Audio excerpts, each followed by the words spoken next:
সেখানে যেহেতু তাহের ভাই অনেক কাচুমাচু করে হাত পা ধরে বলছে মুজিব ভাই আসলে মুজিব ভাইকে ভোট দিয়ে আপাতত আমাকে দেন।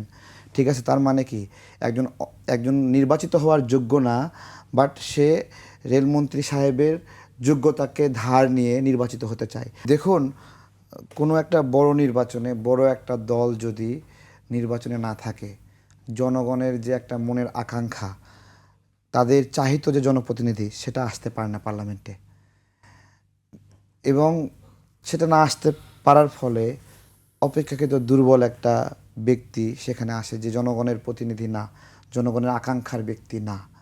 যেমন আমি চৌদ্দগ্রামের কথা বলি। চৌদ্দগ্রামে সাবেক রেলমন্ত্রী মুজিব সাহেব, ওনাকে পরাজিত করার মতো কেউ নাই। আমি যদি বলি ওখানে রাজনৈতিক পারসেপশনের কথা বলছি, তো সেখানে কি হতে পারে, সেখানে যেহেতু তাহের ভাই অনেক কাচুমাচু করে হাত পা ধরে বলছে মুজিব ভাই আসলে মুজিব ভাইকে ভোট দিয়ে আপাতত আমাকে দেন।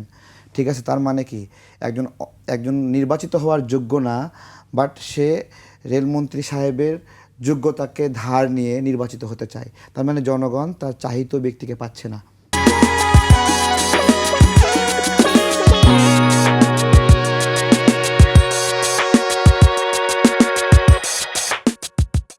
ঠিক আছে, এরকমভাবে অনেক জায়গায় বিএনপিরও অনেকে নির্বাচিত হবে, যেখানে আওয়ামী লীগের গুরুত্বপূর্ণ কেউ নির্বাচিত হওয়ার কথা ছিল। অর্থাৎ জনগণের যে আকাঙ্ক্ষা, যারা জনগণের কল্যাণে কাজ করবে, কোথাও বিএনপি করবে, কোথাও জামাত করবে, কোথাও আওয়ামী লীগ করবে, একটা বড় স্টেক হোল্ডার না থাকার কারণে মানুষের ওই আকাঙ্ক্ষা, আমরা যে আকাঙ্ক্ষার জন্য মাঝে মাঝে প্রেস ক্লাবে বসে অনশন করতাম না, যে তত্ত্বাবধায়ক সরকার দাও, ভোটাধিকার দাও, এইটা আসলে বিএনপির জন্য চাইতাম না, এটা জামাতের জন্য চাইতাম না। আমাদের মনের মধ্যে আমরা অ্যাক্টিভিস্ট হিসেবে চাওয়া এটা দরকার আসলে। আজকে বলছি না, এটা অনেক তামাশা লাগতে পারে যে এই আওয়ামী লীগের দোষের মতো কথা বলেছেন এগুলো, কিন্তু এটা বাস্তবতা। ভাই, স্বৈরাচার এই শব্দটা কারণ আমি লিখা নাই। এটা এরকম না যে জাতীয় পার্টির সাহেবকে লিখে দিছে আজীবন সে স্বৈরাচার, অথবা এটা শেখ হাসিনার নামে লিখে দিয়েছে, সিল মেরে দিছে, সে তার আজীবনের সম্পত্তি স্বৈরাচার।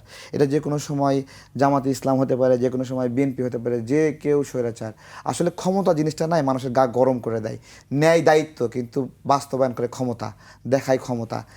কি ছিল কারণ কি গা গরম হয়ে যায় কেন? গা গরম হয়ে আমরা যায়, জানি না, আপনি নির্বাচিত হলে হয়তো আপনার আবার গা গরম হবে না ঠান্ডা হবে, এটা একটা বিষয়।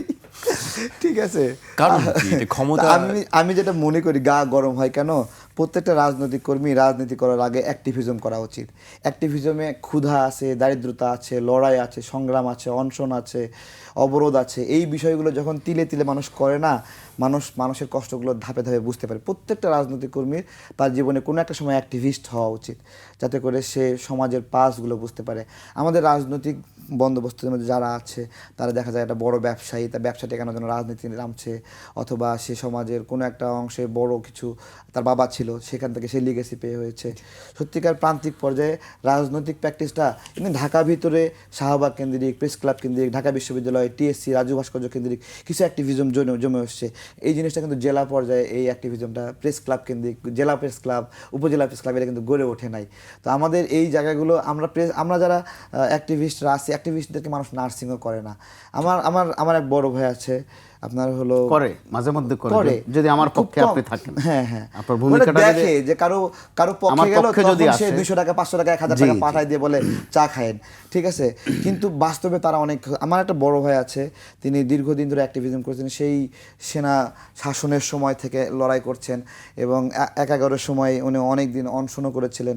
তার অ্যাক্টিভিজম করতে করতে এমন একটা অবস্থা, ক্ষুধা দারিদ্রের কারণে 2 বাচ্চাকে কোথায় রাখবেন, ঢাকায় একটা বাসা নাই, তার বউ তাকে ডিভোর্স দিয়ে চলে গেছে, এবং তিনি এখনও তার অ্যাক্টিভিজম ন্যায় লড়াই করছেন, তাকে দেখার কেউ নাই। এরকমভাবে অ্যাক্টিভিজমের তারা আসলে কোনো লোভে থেকে করে না, কিন্তু রাষ্ট্র তাদেরকে কখনো দেখে না, সম্পদশালী তাদেরকে দেখে না।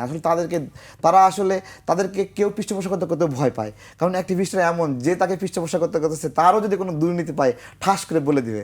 মানে সব এই জায়গায় একটা সংকট রয়েছে। আমাদের রাজনীতির জায়গাটা পরিশুদ্ধ কেন হয় না? ওই যে মানে লড়াইটা, জনগণের কষ্টটা বোঝে না, ক্ষুধার কষ্টটা না বুঝলে সে মানুষের কষ্টটা কখনো বুঝবে না। সেজন্য আপনি বলছেন যে অ্যাক্টিভিজম মাঠ পর্যায়ে থেকে আসলে উঠে আসা দরকার। আপনার